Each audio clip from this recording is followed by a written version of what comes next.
ಮುಸ್ಲಿಮರ ವಿರುದ್ಧ ಪ್ರತಿಭಟನೆ ನಡೆಸ್ತಾ ಇರೋದು ಯಾಕೆ? ಜಪಾನಿಗರು. ಜಪಾನ್ನ ನಾಗರಿಕರಿಗೆ ಈ ಕುರ್ದ್ ಮುಸ್ಲಿಮರು ನೀಡಿದಂತಹ ಉಪಟಳ ಅಷ್ಟಿಷ್ಟಲ್ಲ. ಜಪಾನಿಗರ ದೇವಸ್ಥಾನಗಳನ್ನು ಧ್ವಂಸ ಮಾಡಿದ್ರು. ಜಪಾನ್ನ ಮಹಿಳೆಯರ ಮೇಲೆ ಲೈಂಗಿಕ ದೌರ್ಜನ್ಯ ನಡೆಸಿದ್ರು. ಇಡೀ ವಿಶ್ವದಲ್ಲೇ ಅತ್ಯಂತ ವೇಗವಾಗಿ ಬೆಳೀತಾ ಇರುವಂತಹ ಧರ್ಮ ಯಾವುದು ಕೇಳಿದ್ರೆ ಅದು ಇಸ್ಲಾಂ. ಜಾಗತಿಕ ಮಟ್ಟದಲ್ಲಿ ಮುಸ್ಲಿಮರ ಜನಸಂಖ್ಯೆ ಏರಿಕೆ ಆಗುವುದಕ್ಕೆ ಕಾರಣಗಳೇನು? ನಮಸ್ಕಾರ. ಜಪಾನ್ ಈ ದೇಶದ ಬಗ್ಗೆ ನೀವು ಕೇಳಿರಬಹುದು. ಜಪಾನ್ ಒಂದು ಶಾಂತ ದೇಶ.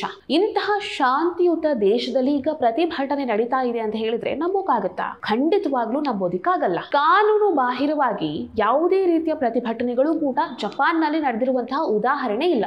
ಅಂತಹ ಶಾಂತಿಯುತ ದೇಶದಲ್ಲಿ ಈಗ ಪ್ರತಿಭಟನೆ ನಡೀತಾ ಇದೆ. ಈ ಪ್ರತಿಭಟನೆ ಯಾಕಾಗಿ ನಡೀತಾ ಇದೆ ಅಂತ ಹೇಳಿದ್ರೆ ಜಪಾನ್ನಲ್ಲಿರುವಂತಹ ಕುರ್ದ್ ಮುಸ್ಲಿಮರನ್ನ ಜಪಾನ್ನಿಂದ ಗಡೀಪಾರು ಮಾಡಬೇಕು ಅಂತ ಹೇಳಿ ಈ ರೀತಿ ಪ್ರತಿಭಟನೆ ನಡೀತಾ ಇದೆ. ಜಪಾನ್ನಲ್ಲಿರುವಂತಹ ನಾಗರಿಕರೆಲ್ಲರೂ ಈ ಕುರ್ದ್ ಮುಸ್ಲಿಮರನ್ನ ಗಡೀಪಾರು ಮಾಡಿ ಅಂತ ಹೇಳಿ ಬಹಳ ದೊಡ್ಡ ಮಟ್ಟಿನಲ್ಲಿ ಪ್ರತಿಭಟನೆಯನ್ನ ನಡೆಸ್ತಿದ್ದಾರೆ. ಶಾಂತಿಯುತ ದೇಶದಲ್ಲಿ ಮುಸ್ಲಿಮರನ್ನ ಗಡೀಪಾರು ಮಾಡಿ ಅಂತ ಹೇಳಿ ಪ್ರತಿಭಟನೆ ನಡೀತಾ ಇದೆ ಅಂತ ಹೇಳಿದ್ರೆ ಇದು ನಿಜಕ್ಕೂ ಆಶ್ಚರ್ಯಕರ ವಿಷಯ. ಹಾಗಾದ್ರೆ ಈ ರೀತಿ ಪ್ರತಿಭಟನೆ ನಡೆಸ್ತಾ ಇದ್ದಾರೆ ಅಂತ ಹೇಳಿದ್ರೆ ಅಲ್ಲಿರುವಂತಹ ನಾಗರಿಕರು ಎಷ್ಟರ ಮಟ್ಟಿಗೆ ರೋಸಿ ಹೋಗಿರಬಹುದು. ಅಲ್ಲಿರುವಂತಹ ಮುಸ್ಲಿಮರಿಗೆ ಇವರು ಭಯೋತ್ಪಾದಕರು, ಇವರನ್ನ ನಮ್ಮ ದೇಶದಿಂದ ಹೊರಗಟ್ಟಿ ಅಂತ ಹೇಳಿ ಆಕ್ರೋಶವನ್ನ ವ್ಯಕ್ತಪಡಿಸ್ತಿದ್ದಾರೆ. ಎಕ್ಸ್ ಖಾತೆಯಲ್ಲಿ ಜಪಾನ್ನಲ್ಲಿರುವಂತಹ ಮುಸಲ್ಮಾನರ ವಿರುದ್ಧ ಪೋಸ್ಟ್ಗಳನ್ನು ಹಂಚಿಕೊಳ್ತಿದ್ದಾರೆ. ಈ ಕುರ್ದ್ ಮುಸ್ಲಿಮರು ಜಪಾನ್ಗೆ ಬಹಳ ಸುಲಭವಾಗಿ ಬರ್ತಾ ಇದ್ದಾರೆ, ಇಮಿಗ್ರೇಷನ್ ಕಾನೂನನ್ನು ಬಹಳ ಕಠಿಣಗೊಳಿಸಿ ಅಂತ ಹೇಳಿ ಜಪಾನ್ ಸರ್ಕಾರವನ್ನೇ ಒತ್ತಾಯ ಮಾಡ್ತಿದ್ದಾರೆ. ಈ ರೀತಿ ಮಾಡಿ ಜಪಾನ್ನಲ್ಲಿರುವಂತಹ ನಾಗರಿಕರು ಕುರ್ದ್ ಮುಸ್ಲಿಮರ ವಿರುದ್ಧ ಪ್ರತಿಭಟನೆಯನ್ನು ನಡೆಸುತ್ತಿದ್ದಾರೆ, ಅವರ ವಿರುದ್ಧ ಆಕ್ರೋಶವನ್ನ ವ್ಯಕ್ತಪಡಿಸುತ್ತಿದ್ದಾರೆ. ಹಾಗಾದ್ರೆ ಜಪಾನ್ನಲ್ಲಿರುವಂತಹ ನಾಗರಿಕರು ರೋಸಿ ಹೋಗೋದಕ್ಕೆ ಕಾರಣ ಏನು? ಅಲ್ಲಿರುವಂತಹ ಕುರ್ದ್ ಮುಸ್ಲಿಮರು ಜಪಾನ್ನ ನಾಗರಿಕರಿಗೆ ಯಾವ ರೀತಿಯಾಗಿ ಹಿಂಸೆಯನ್ನು ನೀಡ್ತಾ ಇದ್ದಾರೆ ಹೇಳ್ತೀನಿ. ಜಪಾನ್ಗೆ ಇರಾಕ್, ಟರ್ಕಿ ಮತ್ತು ಸಿರಿಯಾದಿಂದ ಕುರ್ದ್ ಮುಸಲ್ಮಾನರು ವಲಸೆ ಬಂದರು. ಯಾಕಾಗಿ ಆ ದೇಶವನ್ನ ಬಿಟ್ಟು ಜಪಾನ್ಗೆ ವಲಸೆ ಬಂದ್ರು ಅಂತ ಹೇಳಿದ್ರೆ ತಾವಿರುವಂತಹ ದೇಶದಲ್ಲೇ ಮುಸಲ್ಮಾನರ ಮೇಲೆ ಅಂದ್ರೆ ತಮ್ಮ ಮೇಲೇನೆ ದೌರ್ಜನ್ಯ ಆಗೋದಕ್ಕೆ ಪ್ರಾರಂಭ ಆಯಿತು. ಹಾಗಾಗಿ ತಾವಿರುವಂತಹ ದೇಶವನ್ನ ತೊರೆದು ಜಪಾನ್ಗೆ ವಲಸೆ ಬಂದ್ರು. ಇವರ ಈ ಪರಿಸ್ಥಿತಿಯನ್ನ ನೋಡಿದಂತಹ ಜಪಾನ್ ಮಾನವೀಯ ನೆಲೆಯಿಂದ ಇವರಿಗೆ ವೀಸಾಗಳನ್ನ ನೀಡಿದ್ರು. ಹಾಗಾಗಿ ಇವರು ತಮ್ಮ ದೇಶವನ್ನ ಬಿಟ್ಟು ಜಪಾನ್ಗೆ ವಲಸೆ ಬಂದ್ರು.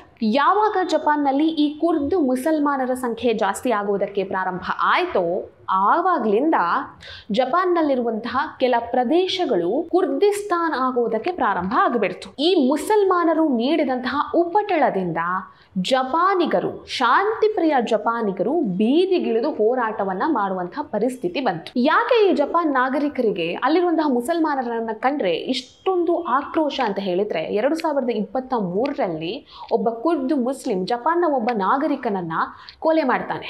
2024ರಲ್ಲಿ ಜಪಾನ್ನಲ್ಲಿರುವಂತಹ ಕುರ್ದ್ ಮುಸಲ್ಮಾನನೊಬ್ಬ ಜಪಾನ್ನ 12 ವರ್ಷದ ಹುಡುಗಿಯ ಮೇಲೆ ಲೈಂಗಿಕ ದೌರ್ಜನ್ಯ ನಡೆಸ್ತಾನೆ. 2024ರಲ್ಲಿ ಇನ್ನೊಂದು ಘಟನೆ ನಡೆಯುತ್ತೆ. ಲೈಸೆನ್ಸೇ ಇಲ್ಲದಂತಹ ಒಬ್ಬ ಕುರ್ದ್ ಮುಸಲ್ಮಾನ ವಾಹನವನ್ನ ಚಲಾಯಿಸಿ ಇಬ್ಬರು ಜಪಾನ್ ನಾಗರಿಕರನ್ನ ಸಾಯಿಸ್ತಾನೆ. ಈ ಎಲ್ಲಾ ಘಟನೆಗಳಿಗೆ ಸಂಬಂಧಿಸಿದಂತೆ ಜಪಾನ್ನ ಪೊಲೀಸರು ಒಟ್ಟು 69 ಮುಸಲ್ಮಾನರನ್ನ ಬಂಧಿಸಿದ್ರು. ಜಪಾನ್ನಲ್ಲಿ ನಡೆಯುವಂತಹ ಎಲ್ಲಾ ಘಟನೆಗಳನ್ನ ನೋಡಿದ್ರೆ ಅದರಲ್ಲಿ ಪೊಲೀಸರು ಬಂಧಿಸಿಕೊಂಡು ಬರ್ತಾರಲ್ಲ, ಬಂಧಿಸಿದವರಲ್ಲಿ 6% ಅಪರಾಧಿಗಳು ಯಾರು ಅಂತ ಹೇಳಿದ್ರೆ ಅದು ಅಲ್ಲಿರುವಂತಹ ಕುರ್ದ್ ಮುಸಲ್ಮಾನರು. ಇದಿಷ್ಟೇ ಅಲ್ಲ, ಜಪಾನ್ನಲ್ಲಿರುವಂತಹ ಮುಸ್ಲಿಮರು ಇನ್ನೂ ಅನೇಕ ಉಪಟಳವನ್ನ ಜಪಾನಿಗರಿಗೆ ನೀಡಿದ್ದಾರೆ, ಅಲ್ಲಿರುವಂತಹ ನಾಗರಿಕರಿಗೆ ನೀಡಿದ್ದಾರೆ. ಜಪಾನ್ನಲ್ಲಿರುವಂತಹ ಶಿಂಟೋ ದೇವಾಲಯವನ್ನ ಧ್ವಂಸಗೊಳಿಸಿದ್ದಾರೆ. ಅಲ್ಲ ಮಾತ್ರ ಏಕೈಕ ದೇವರು, ಅವನನ್ನ ಮಾತ್ರ ನಂಬಬೇಕು, ದೇವಸ್ಥಾನಗಳಲ್ಲಿ ನಾವು ಪೂಜೆ ಮಾಡೋದಕ್ಕೆ ಬಿಡೋದಿಲ್ಲ ಅನ್ನುವಂತಹ ಬೆದರಿಕೆಗಳನ್ನು ಹಾಕಿದ್ದಾರೆ. ಜಪಾನ್ನಲ್ಲಿ ಕಳೆದ 18 ವರ್ಷಗಳಲ್ಲಿ ಮುಸ್ಲಿಮರ ಜನಸಂಖ್ಯೆ ಸಾಕಷ್ಟು ಏರಿಕೆ ಕಂಡಿದೆ. 2005ರಲ್ಲಿ 1,10,000 ಇದ್ದಂತಹ ಮುಸಲ್ಮಾನರು 2023ರಲ್ಲಿ 3,50,000 ಆಗಿದ್ದಾರೆ. ಇದೇ ರೀತಿ ಅವರ ಜನಸಂಖ್ಯೆ ಏರಿಕೆ ಆಗ್ತಾ ಹೋದ್ರೆ ನಮ್ಮ ಸಂಸ್ಕೃತಿಯೇ ನಾಶ ಆಗುತ್ತೆ ಅಂತ ಹೇಳಿ ಜಪಾನಿಗರು ಆತಂಕವನ್ನ ವ್ಯಕ್ತಪಡಿಸಿದ್ದಾರೆ. 1999ರಲ್ಲಿ ಜಪಾನ್ನಲ್ಲಿ ಇದ್ದಿದ್ದು ಕೇವಲ 5 ಮಸೀದಿ. ಅದೇ 2021ರಲ್ಲಿ ಜಪಾನ್ನಲ್ಲಿ 113 ಮಸೀದಿಗಳ ನಿರ್ಮಾಣ ಆಯಿತು. ನೋಡಿ, ಜಪಾನ್ನಲ್ಲಿ ಮಸೀದಿಗಳ ಸಂಖ್ಯೆ ಕೂಡ ಎಷ್ಟು ವೇಗವಾಗಿ ಏರಿಕೆ ಕಂಡಿದೆ ಅಂತ. ಈ ಎಲ್ಲಾ ಘಟನೆಗಳಿಂದ ಬೇಸತ್ತಂತಹ ಜಪಾನಿಗರು ಈ ಕುರ್ದು ಮುಸಲ್ಮಾನರನ್ನ ನಮ್ಮ ದೇಶದಿಂದ ಗಡೀಪಾರು ಮಾಡಿ ಅಂತ ಹೇಳಿ ಈಗ ಹೋರಾಟವನ್ನ ನಡೆಸುತ್ತಿದ್ದಾರೆ. ಶಾಂತಿಯುತ ದೇಶವಾಗಿದ್ದಂತಹ ಜಪಾನ್ನಲ್ಲಿ ಈಗ ಅಶಾಂತಿ ತಾಂಡವ ಆಡ್ತಾ ಇದೆ. ಮುಸ್ಲಿಮರ ಸಂಖ್ಯೆಯಲ್ಲಿ ಹೆಚ್ಚಳ ಆಗ್ತಾ ಇದ್ದ ಹಾಗೆ ಶಾಂತಿಯುತ ದೇಶದಲ್ಲೂ ಅಶಾಂತಿ ಪ್ರಾರಂಭ ಆಯಿತು, ಪ್ರತಿಭಟನೆ ಆಗುವುದಕ್ಕೆ ಪ್ರಾರಂಭ ಆಯಿತು. ಇನ್ನು ಈ ಘಟನೆಯ ಹಿನ್ನೆಲೆಯಲ್ಲೇ ಮಾತನಾಡೋದಾದ್ರೆ ಅಮೆರಿಕದ ಪ್ಯೂ ರಿಸರ್ಚ್ ಸೆಂಟರ್ ಒಂದು ವರದಿಯನ್ನ ಬಿಡುಗಡೆ ಮಾಡಿದೆ. ಈ ವರದಿಯಲ್ಲಿ ಇಡೀ ಜಗತ್ತಿನಲ್ಲಿ ಅತ್ಯಂತ ವೇಗವಾಗಿ ಬೆಳೀತಾ ಇರುವಂತಹ ಧರ್ಮ ಇಸ್ಲಾಂ ಧರ್ಮ ಅಂತ ಈ ವರದಿ ಮಾಹಿತಿಯನ್ನ ಬಿಡುಗಡೆ ಮಾಡಿದೆ. ಈ ಪ್ಯೂ ರಿಸರ್ಚ್ ಸೆಂಟರ್ 201 ದೇಶಗಳಲ್ಲಿ ವಾಸಿಸ್ತಾ ಇರುವಂತಹ ಜನರ ಸಮೀಕ್ಷೆಯನ್ನ ನಡೆಸಿ ಈ ಒಂದು ವರದಿಯನ್ನ ನೀಡಿದೆ. 2010ರಿಂದ 2020ರ ಅವಧಿಯಲ್ಲಿ ಮುಸ್ಲಿಮರ ಜನಸಂಖ್ಯೆಯಲ್ಲಿ 34.7 ಕೋಟಿಯಷ್ಟು ಏರಿಕೆ ಆಗಿದೆ. 2010ರಲ್ಲಿ 166 ಕೋಟಿ ಇದ್ದ ಮುಸ್ಲಿಮರ ಜನಸಂಖ್ಯೆ 2020ಕ್ಕೆ ಬರುವಾಗ 200 ಕೋಟಿ ತಲುಪಿದೆ. ಅಂದ್ರೆ ಮುಸ್ಲಿಮರ ಜನಸಂಖ್ಯೆಯಲ್ಲಿ 20.7ರಷ್ಟು ಏರಿಕೆ ಆಗಿದೆ ಅಂತ ಅರ್ಥ. ಇದರೊಂದಿಗೆ ಜಾಗತಿಕ ಜನಸಂಖ್ಯೆಯ ಪ್ರಮಾಣದಲ್ಲಿ ಮುಸ್ಲಿಮರ ಪ್ರಮಾಣ 25.6% ಏರಿಕೆ ಆಗಿದೆ. ಇಲ್ಲೊಂದು ವಿಶೇಷತೆ ಏನು ಅಂತ ಹೇಳಿದ್ರೆ 10 ವರ್ಷಗಳಲ್ಲಿ ಮುಸ್ಲಿಮೇತರ ಎಲ್ಲಾ ಧರ್ಮಗಳನ್ನ ಒಟ್ಟುಗೂಡಿಸಿದ್ರು ಅವರ ಜನಸಂಖ್ಯೆಯಲ್ಲಿ 24.8 ಕೋಟಿಯಷ್ಟು ಏರಿಕೆ ಆಗಿದೆ. ಆದ್ರೆ ಮುಸ್ಲಿಮರ ಜನಸಂಖ್ಯೆಯೊಂದರಲ್ಲೇ 34.7 ಕೋಟಿ ಏರಿಕೆ ಆಗಿದೆ. ಇನ್ನು ಹಿಂದೂ ಧರ್ಮದ ಬಗ್ಗೆ ನೋಡೋದಾದ್ರೆ ಕಳೆದ 10 ವರ್ಷಗಳಲ್ಲಿ ಜಗತ್ತಿನಲ್ಲಿ ಹಿಂದೂ ಧರ್ಮದವರ ಜನಸಂಖ್ಯೆ 12.6 ಕೋಟಿಯಷ್ಟು ಏರಿಕೆ ಆಗಿದೆ. ಅಂದ್ರೆ 120 ಕೋಟಿಗೆ ತಲುಪಿದೆ. ಟೋಟಲ್ ಆಗಿ 12% ಅಷ್ಟು ಏರಿಕೆ ಕಂಡು ಬಂದಿದೆ. ಜಾಗತಿಕ ಸಮುದಾಯದಲ್ಲಿ ಹಿಂದೂಗಳ ಪಾಲು 2010ರಲ್ಲಿ 15% ಇದ್ದಿದ್ದು 2020ಕ್ಕೆ ಬರುವಾಗ 14.9% ಆಗಿದೆ. ಅಂದ್ರೆ ಇಲ್ಲಿ ಕುಸಿತ ಕಂಡು ಬಂದಿದೆ ಅಂತ ಹೇಳಿ ಈ ವರದಿ ಹೇಳಿದೆ. ಹಾಗಾದ್ರೆ ಜಾಗತಿಕ ಮಟ್ಟದಲ್ಲಿ ಮುಸ್ಲಿಮರ ಜನಸಂಖ್ಯೆ ಏರಿಕೆ ಆಗುವುದಕ್ಕೆ ಕಾರಣ ಏನು ನೋಡೋಣ.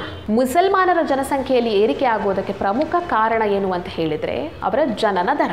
ಅನ್ಯ ಧರ್ಮದ ಮಹಿಳೆಯರು 2.2% ಮಕ್ಕಳನ್ನ ಹೆರ್ತಾ ಇದ್ರೆ ಅದೇ ಮುಸ್ಲಿಂ ಮಹಿಳೆಯರು 2.9% ಮಕ್ಕಳನ್ನ ಹೊಂದುತ್ತಾ ಇದ್ದಾರೆ. ಇನ್ನೊಂದು ಪ್ರಮುಖ ಕಾರಣ ಏನು ಅಂತ ನೋಡಿದ್ರೆ ಅನ್ಯ ಧರ್ಮದವರಿಗೆ ಹೋಲಿಸಿದ್ರೆ ಮುಸಲ್ಮಾನರು ಮತಾಂತರ ಆಗೋದು 1% ಮಾತ್ರ. ಸೊ ಈ ಕಾರಣಗಳಿಂದ ಮುಸಲ್ಮಾನರು ಜನಸಂಖ್ಯೆಯಲ್ಲಿ ಮುಂಚೂಣಿಯಲ್ಲಿದ್ದಾರೆ ಅಂತ ಹೇಳಿ ಪ್ಯೂ ರಿಸರ್ಚ್ ಸೆಂಟರ್ ಹೇಳಿದೆ. ಒಂದು ಕಡೆ ಜಾಗತಿಕವಾಗಿ ಮುಸ್ಲಿಮರ ಜನಸಂಖ್ಯೆಯಲ್ಲಿ ಏರಿಕೆ ಕಂಡು ಬಂದಿದೆ, ಇನ್ನೊಂದು ಕಡೆ ಮುಸ್ಲಿಮರ ಜನಸಂಖ್ಯೆ ಹೆಚ್ಚಾದಲ್ಲಿ ಅಶಾಂತಿ ನಿರ್ಮಾಣ ಆಗಿದೆ, ಪ್ರತಿಭಟನೆಗಳು ನಡೀತಾ ಇದೆ. ಈ ವಿಡಿಯೋ ನಿಮಗೆ ಇಷ್ಟ ಆಗಿದ್ದಲ್ಲಿ ಲೈಕ್ ಮಾಡಿ, ಶೇರ್ ಮಾಡಿ, ಕಮೆಂಟ್ ಮಾಡಿ. ನೀವಿನ್ನೂ ನಮ್ಮ ಹೊಸದಿಗಂತ ಡಿಜಿಟಲ್ ಚಾನೆಲ್ ಅನ್ನು ಸಬ್ಸ್ಕ್ರೈಬ್ ಮಾಡಲಿಲ್ಲ ಅಂದರೆ ದಯವಿಟ್ಟು ಸಬ್ಸ್ಕ್ರೈಬ್ ಮಾಡಿ. ಹೆಚ್ಚಿನ ಮಾಹಿತಿಗಾಗಿ ಪಕ್ಕದಲ್ಲಿರುವಂತಹ ಬೆಲ್ ಐಕನ್ ಅನ್ನು ಪ್ರೆಸ್ ಮಾಡಿ.